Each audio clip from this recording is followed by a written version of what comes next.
All right, guys, we're going to take a look at 4 examples here.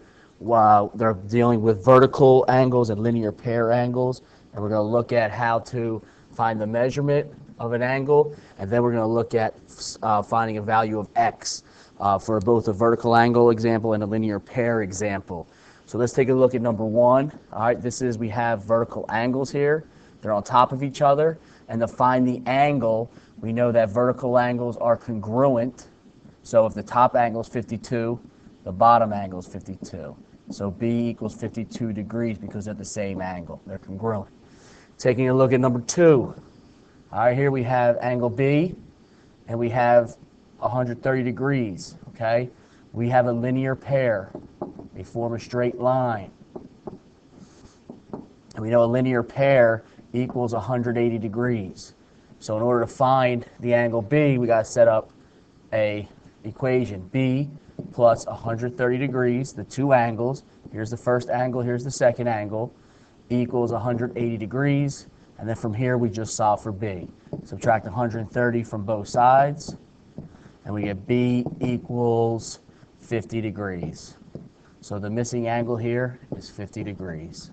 Okay, so that's how we would find the measure of an angle. All right, now if we want to find x, all right, we're looking at example 3 now. If we want to find x, we have to ask ourselves, is 3x and 66, what are they? Well, are they a vertical pair, or excuse me, are they a vertical angle, or are they a linear pair?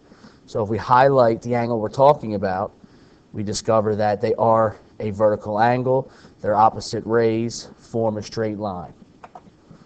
So let me just erase that so we can see the degree measurements.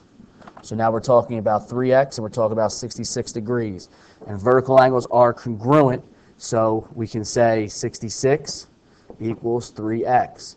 Because the angles are congruent, the measurements are equal. So we divide by 3, and we get x equals 22. And we can check our answer by plugging it in. 3 times 22 equals 66 degrees. So we know we're correct. So that's how we find the value of x. You got to set up the equation. Okay? For a vertical angle, they are equal. Now look at number 4. A linear pair, that's what we have here, a linear pair, they add to equal 180 degrees. So now we set up an equation that equals 180 degrees. So 51 plus 2x plus 1 equals 180 degrees. We got to combine our like terms. Okay, we're left with 52 plus 2x equals 180 degrees. Solve it, get the 2x by itself. Subtract 52 from both sides. And we're left with 2x equals 128. Divide both sides by 2. We'll get our answer of x. Just grab a calculator. All right, 128 divided by 2, we get 64 degrees. Okay, so we know that x is 64 degrees.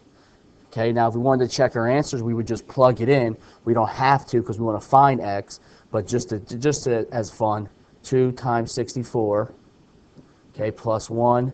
2 times 64 we know is 128. Plus 1 is 129. So does 129 degrees plus 51 degrees. Does that equal 180? Yep, 51 and 129 degrees equals 180. But again, this is our answer. We solved for x. Solve for x. Okay? All right, guys, these are the example problems. Hit pause on the video so at least they're up on the board for you while you try it out on your own.